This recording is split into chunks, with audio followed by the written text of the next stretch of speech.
Olá pessoal, eu vou começar a partir desse vídeo a falar sobre um conjunto de revoluções que nós chamamos de revoluções inglesas. E essas revoluções, elas têm alguma importância porque elas começam a limitar o poder do rei e elas começam a delinear um pouco do que vão ser as democracias modernas, ou elas vão lançar as bases daquilo que mais tarde outros países ocidentais vão se inspirar para eles estabelecerem o arranjo político, o contrato social que vai existir em cada um dos países. Por isso que essas revoluções elas têm a sua importância. E como toda revolução precisa de um contexto, eu preciso explicar primeiro nesse vídeo um pouco qual que é o contexto político, econômico, social, religioso da Inglaterra, para nos próximos vídeos você entender as revoluções. Beleza? Então vamos lá, vamos começar a estudar o contexto que existia na Inglaterra. A Inglaterra, já há muito tempo, ela acaba servindo como exemplo para outros países, principalmente na organização do poder político e no limite do poder do rei. E um dos exemplos disso é a assinatura da Magna Carta em 1215. O que aconteceu? Durante o período das Cruzadas, mais especificamente durante a Terceira Cruzada, o rei inglês chamado Ricardo Coração de Leão, aquele personagem que aparece lá no Robin Hood, ele estava muito empenhado, muito envolvido com as cruzadas. E enquanto ele estava ausente, distante da Inglaterra, quem governava era o irmão dele, conhecido como João Sem Terra. Quando Ricardo Coração de Leão morre, o seu irmão assume o seu lugar, só que ele não era bem visto, não era bem quisto pelos nobres. Então, depois de um conflito, os nobres conseguem vencer e eles colocam um limite no poder do rei, obrigando o João Sem Terra a assinar esse documento que aparece aqui do lado, que é conhecido como a Magna Carta. Esse documento, ele colocava uma série de restrições ao exercício do poder do rei, ele colocava uma série de limites ao poder do rei. Então a Magna Carta dizia que o rei só poderia governar ou fazer algumas coisas se ele tivesse autorização de outros nobres, que faziam uma espécie de parlamento, uma espécie de assembleia. Então o limite do poder do rei era o que os outros nobres decidiam que ele podia fazer, o que ele não podia fazer. Por isso que a Magna Carta ela é importante como um modelo, como um embrião do que mais tarde vai vir a ser constituições, né, aquilo que limita o poder do rei, ou esse sistema parlamentarista que você tem na Inglaterra até hoje. Então, lá na Magna Carta, em 1215, você tem um embrião disso, né, quando João Sem Terra acaba assinando esse documento. Uma outra coisa que é importante na Inglaterra é uma guerra que aconteceu entre 1455 e 1485, que é conhecido como Guerra das Duas Rosas. Naquele tempo, as famílias nobres tinham os seus símbolos, os seus brasões, toda a hieráldica era muito importante para eles, e duas famílias importantes, a família Lancaster e a família York, elas estavam em conflito entre elas, inclusive esse conflito acaba servindo de inspiração para o George Martin escrever depois o Game of Thrones, a família Stark contra a família Lannister. Então você tem esse conflito que acontece entre essas duas famílias. Como cada uma dessas famílias tinha como símbolo uma rosa, essa guerra é conhecida como a Guerra das Duas Rosas. Ao final de 30 anos de conflito, a gente vai ter uma união entre essas duas famílias, através de um casamento, que vai produzir uma nova dinastia. E essa nova dinastia é chamada de Dinastia Tudor. Por que essa dinastia é importante? Porque da família dos Tudors, dessa dinastia dos Tudors, que a gente tem o nascimento do Henrique VIII. O Henrique VIII é o rei conhecido, por ser o responsável pela fundação da Igreja Anglicana. Então, o que aconteceu para você ter a fundação da Igreja Anglicana? Você tinha o Henrique VIII, o rei que estava casado com uma espanhola chamada de Catarina de Aragão, mas ela não dava à luz ao herdeiro masculino que ele queria. Então, ele queria se separar da Catarina de Aragão para ele poder casar com uma outra mulher chamada de Ana Bolena. A Igreja Católica não autorizou nem o divórcio, nem a anulação do casamento, então ele resolveu criar uma nova igreja para ele. E essa nova igreja é chamada Igreja Anglicana, Igreja dos Anglos, por isso Igreja Anglicana. Ele rompe com a Igreja Católica e cria essa nova igreja. E ele assina um documento chamado de Atos de Supremacia. Esse documento de Atos de Supremacia, ele diz o seguinte: quem manda na igreja é o rei. Quem é o chefe de Estado também é o chefe da igreja. Depois que Henrique VIII ainda vai ter várias esposas diferentes, ele tem 6 esposas no total, ele acaba morrendo, acaba sendo sucedido por um filho bastardo dele, e no final acaba subindo ao trono a filha que ele teve com a Ana Bolena, que é chamada Elizabeth I, essa que aparece aqui do lado. E a Elizabeth I, durante o seu reinado, vai reafirmar os atos de supremacia, assinando um novo documento conhecido como Atos de Supremacia, e onde é que ela vai se reafirmar como a chefe da Igreja Anglicana. Então você tem a família Tudor exercendo o poder com o reinado da Elizabeth I, né? E você tem uma igreja que foi fundada na Inglaterra, a Igreja Anglicana, por causa desse conflito todo. Então ela é uma igreja protestante separada da Igreja Católica, cujo chefe é o chefe de Estado da Inglaterra, que é o rei, e nesse caso é uma rainha, que é a Elizabeth I. Agora, existem algumas características dentro da sociedade da Inglaterra que estavam mudando durante esses séculos, especialmente durante o século XVI. Por exemplo, você continuava tendo uma aristocracia que era formada por nobres. E o que define que você é nobre é sangue. Tá? Você nasceu nobre, você é nobre, ponto. Né? E você tem várias famílias de nobres, né, que têm séculos de tradição de linhagem de nobres. Então esses caras eles continuavam formando a aristocracia.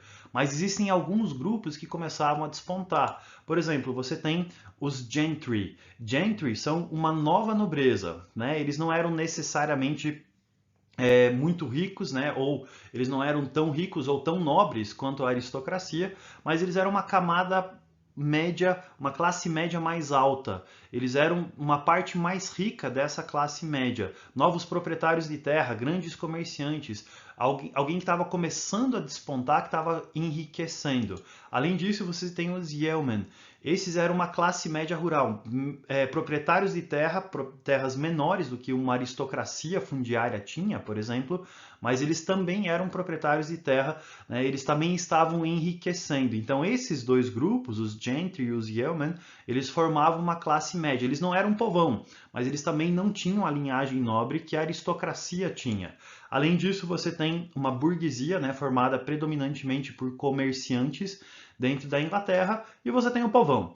Né? O povão são os trabalhadores, tanto os trabalhadores rurais, né, os camponeses, né, que vão trabalhar tanto para os gentry como para a aristocracia, né, como os trabalhadores urbanos, né, que são aqueles caras que vão trabalhar nas cidades para outras pessoas que são os donos dos meios de produção lá. Então essa é a divisão social que você tem na Inglaterra durante esse período. E uma outra característica que você tem dentro da Inglaterra é uma divisão religiosa. Né? Você ainda tinha algumas pessoas simpáticas ao catolicismo, mas você tinha a maior parte da população sendo formada por essa nova igreja, chamada Igreja Anglicana, que foi fundada por Henrique VIII para que ele pudesse se separar.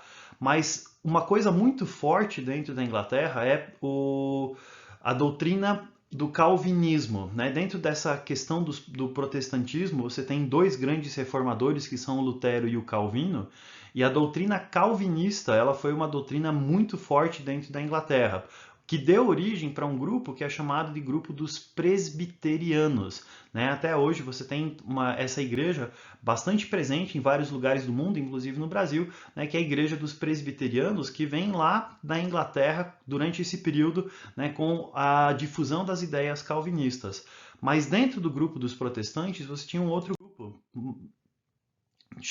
Você tem um outro grupo mais radical que é chamado de puritanos. Tá? Então, dentro do grupo dos protestantes, você tem esse grupo que é chamado de puritanos. Esse grupo, ele é um grupo que exigia reformas mais radicais. Eles, por exemplo, achavam que a igreja anglicana estava muito perto da igreja católica, por exemplo. E eles têm algumas características, esses puritanos. Né? Por exemplo, algo que é muito forte para os puritanos é a questão de você ter pequenas congregações. Ao invés de você ter uma igreja altamente hierarquizada, né, onde é que você tem o chefe supremo, na igreja católica o Papa, ou na igreja anglicana o próprio rei, né, onde é que você tem toda uma hierarquia definida, e aquela igreja ela é pequenininha, a igreja local ela faz parte de uma estrutura muito maior. O grupo dos puritanos ele defende comunidades menores, congregações menores, onde é que cada uma dessas congregações elas têm uma liderança instituída pela própria comunidade. Então você tem grupos menores com mais autonomia, com menos hierarquia. Além disso, eles eram reformistas radicais, ou seja, eles não concordavam com uma série de ideias que existiam dentro da Igreja Anglicana, porque eles consideravam aquilo uma herança católica muito forte. Então, eles defendiam mais reformas religiosas, né, mais uma aproximação maior de um ideal bíblico. Né? E os grupos que faziam parte principalmente dos puritanos eram os yeomen, a burguesia e também os trabalhadores, tanto urbanos como rurais. Então esse grupo dos puritanos mais radical, ele atingia mais essa camada mais popular. Tá? Então essa camada mais popular simpatizava mais com esse grupo dos puritanos. E esse grupo dos puritanos não era muito bem visto ou muito bem aceito dentro da Inglaterra, especialmente pela igreja estatal, pela igreja anglicana, tanto que eles foram perseguidos. E uma das coisas que aconteceu em decorrência dessa perseguição é que esse grupo dos puritanos ele acaba recebendo uma oferta, né, para algumas dessas famílias de sair da Inglaterra e colonizar os Estados Unidos. Né? A Elizabeth I, ela disse, ó, vocês querem uma terra na qual vocês vão poder professar a fé de vocês sem ninguém encher o saco? Vão lá para os Estados Unidos, né? A gente deixa vocês colonizar aquele território para vocês terem a liberdade religiosa de vocês. Então esse grupo dos puritanos era um grupo de reformistas radicais que não era muito bem aceito dentro da Inglaterra. E dentro do contexto político que você tem na Inglaterra, você tem a seguinte divisão, tá? Você tem um rei, mas esse rei ele não tem poderes totais, ele não tem poderes absolutos, porque existe um limite para o poder do rei. Quais que são os dois limites que você tem para o poder do rei? Um é o limite legal, né, através de documentos como a Magna Carta, que dizem, ó, você pode fazer isso, isso, isso, mas isso aqui você não pode fazer. E o outro limite para o poder do rei é o parlamento, porque o rei não governa sozinho, ele governa junto com esse parlamento. Tá? Então esse sistema ele é conhecido como parlamentarismo. E esse sistema do parlamentarismo, ele tinha, dentro do parlamento, você tem dois grupos diferentes. Né? Você tem a Câmara Alta, né, que é chamado de Câmara dos Lordes, né, onde é que você tem a nobreza, né, onde é que são os nobres que fazem parte dessa Câmara Alta, dentro dessa Câmara dos Lordes, dentro do parlamento inglês. E você tem a Câmara dos Comuns, né, que é formado pelos yeomen, que é formado pelos gentry, né, que é formado por essa camada que não é a nobreza. Então esse grupo mais para baixo, essa classe média principalmente, ou depois os representantes dos trabalhadores, eles fazem parte desse parlamento. Então você tem um rei que governa, mas governa com poderes limitados, e você tem um parlamento que é bicameral, que ele é dividido entre os nobres e os comuns. Tá? Então existe esse arranjo político dentro da Inglaterra. Mas é importante saber que existe o rei que governa junto com o parlamento. Tá? Eles governam juntos. Qual que é o problema que você tem aqui? Elizabeth I, ela é conhecida como a Rainha Virgem. Né? Não porque propriamente ela tenha permanecido virgem a sua vida toda, mas porque ela não casou. Como ela não casou, como ela não teve um marido oficial, ela não gerou herdeiro. E quando a Elizabeth I morre, você tem um problema na sucessão, porque ela não tem um filho para quem ela possa passar esse poder. Então, com a morte da Elizabeth I, encerra-se a dinastia Tudor e começa uma nova dinastia, que é chamada de dinastia Stuart.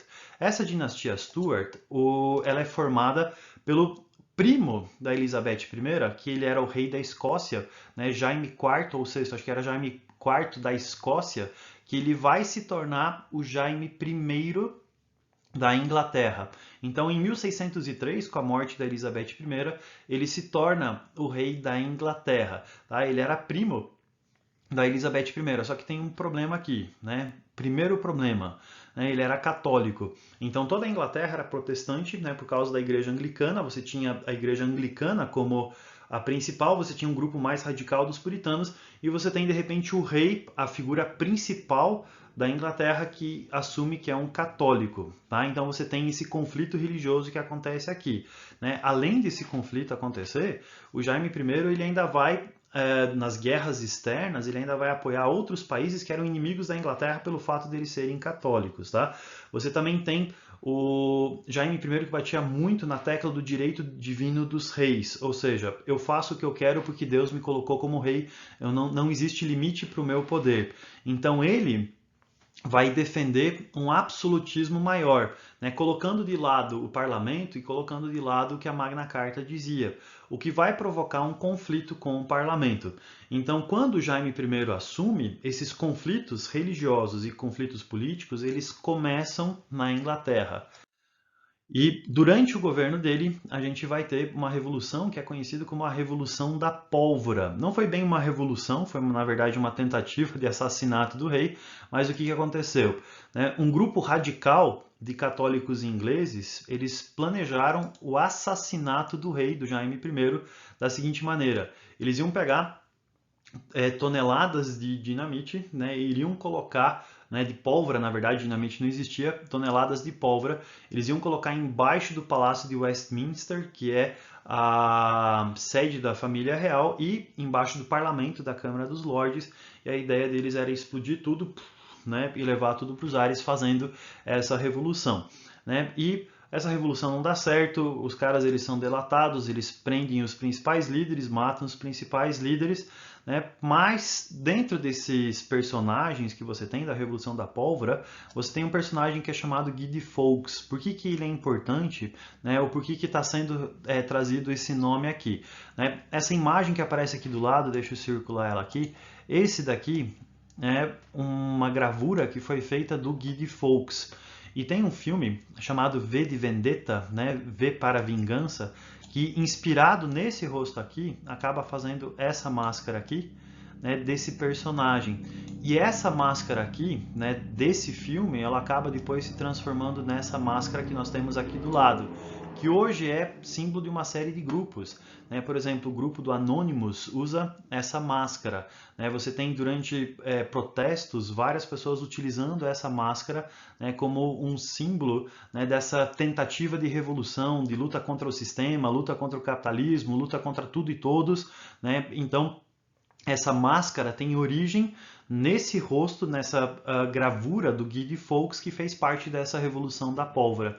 É por isso que é importante fazer esse link entre o que nós temos hoje com esse personagem histórico. E tudo isso pega fogo, né? Tudo isso vai se acentuar, esse conflito todo, quando Carlos I sobe ao poder. Com a morte de Jaime I, sobe ao poder o seu filho Carlos I, e tudo aquilo que o pai dele já tinha feito de conflito com os lords, com o parlamento, né, com os protestantes, Carlos I ele vai acentuar. E quando ele acentua esse conflito, a resposta para isso vai ser a Revolução Puritana, mas a Revolução Puritana a gente vê no nosso próximo vídeo. Beleza, pessoal? Um abraço!